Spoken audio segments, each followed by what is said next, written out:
easy go.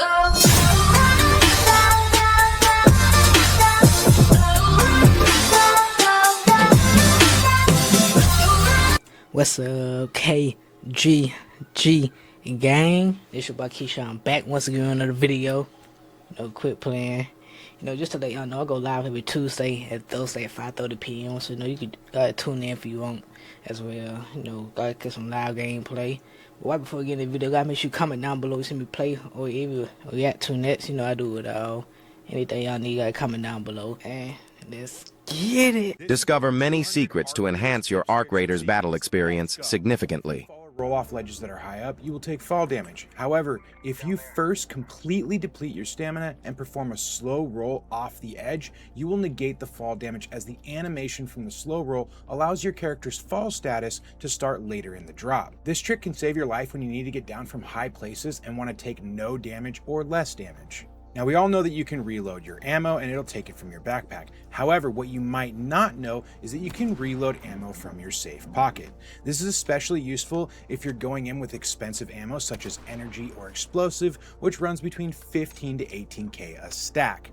Pair this with a backpack that has 3 safe pockets and you're reducing your overall risk of loss by quite a bit. The workshop section is your home base. This is where your material gathering rooster named Scrappy lives and where you craft gear, weapons, consumables, and more. Be sure to craft and upgrade every workbench in the workshop as often and as fast as possible, as it'll make your raider life much easier. This may be a simple tip, but sometimes people don't prioritize it. Smoke grenades obviously help you versus enemy raiders, but they will also help you versus the Arc. Keep these handy, as they will save your life when you get caught in the open against Arc enemy or raiders, especially when it's things like rocketeers, leapers, or any of the big Arc that become a huge threat in open areas. You can climb on top of Arc enemies if you get close enough. You can use things like snap hooks or terrain near you to get on top of them, and you can cause serious damage with your melee weapon or even things like mines and grenades. But be careful, if you fall from too far, you might meet your end. You can find these boxes called field crates lying around and carry them to a field depot to open for a variety of loot.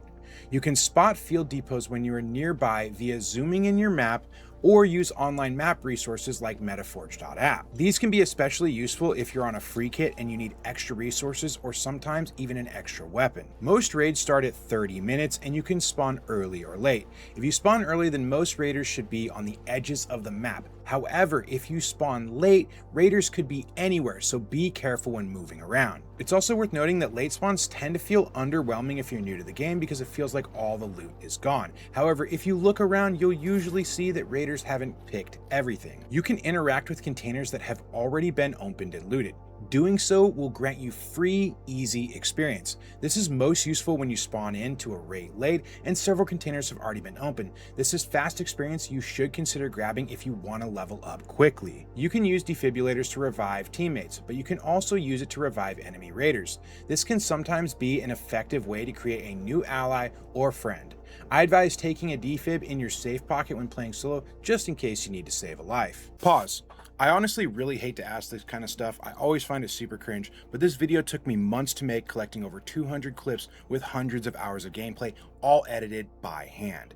If you guys could, if you found even one tip helpful in this video so far, make sure to hit that subscribe, because it'll really help me out. Anyways, let's get back into the next tips. You can holster your weapon by holding Y or triangle on controller or pressing H on keyboard. This allows you to move much faster, which is very useful for traversing the map quickly or rotating during a PvP fight. You can even use this to play chicken with Arc and dodge a few of their shots. The traders provide you with quests to progress in the game, but they are also vendors that will sell you gear, weapons, consumables, and more. The more you progress your quests, the more items will be unlocked via the vendors, such as the Hole Cracker, which you can use to demolish large Arc enemies for useful loot and rare items. You can break down items into smaller parts that are oftentimes more stackable. This is very useful for clearing up inventory space and gathering smaller materials that you may need for crafting low and mid-tier items. The more you recycle, the more you'll learn which parts are more useful to keep or to sell. You can melee both vertically and horizontally. To do this, you're going to need to press left trigger on controller or right click on keyboard for vertical swings, or press right trigger on controller or left click on keyboard for horizontal swings. This can be especially useful when trying to break cameras in high places when combined with a jump. Blueprints are found in raid when looting through various containers throughout the world or given as a reward for completing quests or trials. Once you receive a blueprint or extract with it successfully, you can select that blueprint and press learn and consume, giving you the ability to craft the item, weapon, or gadget as much as you'd like. You can also view all blueprints by navigating to your workshop and pressing R on the keyboard or Y/triangle on a controller. My advice is when you find these in raid, I would strongly suggest you put them in your safe pocket. Safe pockets are where you can safely store items that you keep upon death. Use these slots for high valuables, blueprints, and keys. You can also increase the size of your safe pocket with higher tier augments, which is especially useful for big loot runs. When a raider is downed, it can take quite a few bullets to finish them, which means you can waste ammo and leave yourself vulnerable during PvP. So instead, you can walk over and hold X or square on controller or press E on keyboard to finish them with a punch. Keep in mind though, when you do this, you are completely vulnerable. Arc Raiders has a lot of items in the game that are really important to keep, so with that said, it's very important that you upgrade your stash in Arc Raiders. If you navigate to the top, you can see an upgrade section which will allow you to upgrade. The first upgrade is 5,000 coins and it increases the more you upgrade, maxing out at about 200k coins for the last and final upgrade. Maxing out your stash should be one of the first goals you have in Arc Raiders when spending your coins. Most Arc you eliminate in the game will drop something called Arc Power Cells, and they can be used to restore your shields for a small amount, so don't throw them away. They are also used to craft green shield rechargers, which can even be done in raid if you have the points spec'd into the proper survival tree perk called in-round crafting. This isn't obvious to most new players as other medication items automatically go to the quick slot, except the Arc Power Cells do not, so you have to bring them there manually. When initiating a slide, you use a small amount of stamina. Afterwards, during the slide, you regenerate stamina, and it is extremely fast in compared to running down a hill. So you need to use this whenever you have the opportunity, as it's going to allow you to traverse faster and retain a lot more stamina while moving around the map. Free loadouts are a wonderful feature in Arc Raiders. They give you a random loadout. While random, they will always include at least some health and shield healing items. Combine the free loadout with the in-round crafting perk and you'll be set to explore topside carefree as often as you want.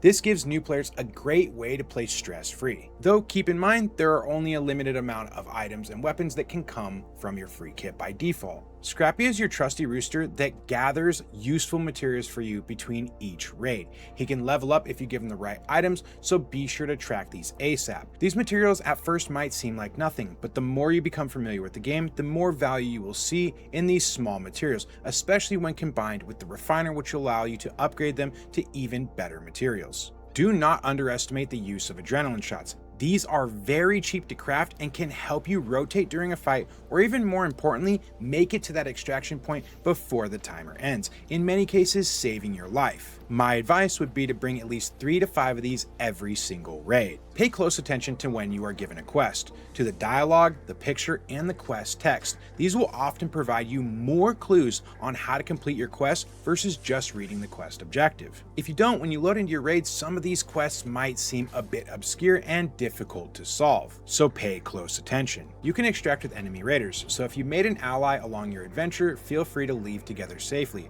Alternatively, you can also allow knocked out raiders to crawl in and escape with you to save a life. Each main extraction point has a timer, excluding raider hatches. These are important to take note of when you load in so you can better plan your escape route, because once the timer is up, the extraction point closes. Keep in mind, you have 2 minutes to get into the extraction and press the switch once it has opened. Unless the extraction point timer is about to expire, if so, you need to enter before that. The lift has 4 openings and a small cart in the middle for cover. Once activated, it will sound an alarm, flash lights, and a speaking intercom. Be aware as this alerts every nearby enemy raider and arc. The metro station also has 4 openings but has no cover in the middle, and players can come from the other side of the railway, so be careful when extracting using these options. The air shaft extraction has a zipline in the center and spiral staircases on each side that wrap around. Below, it has 2 terminals like all other extraction points. When you call the extraction, the center will open up,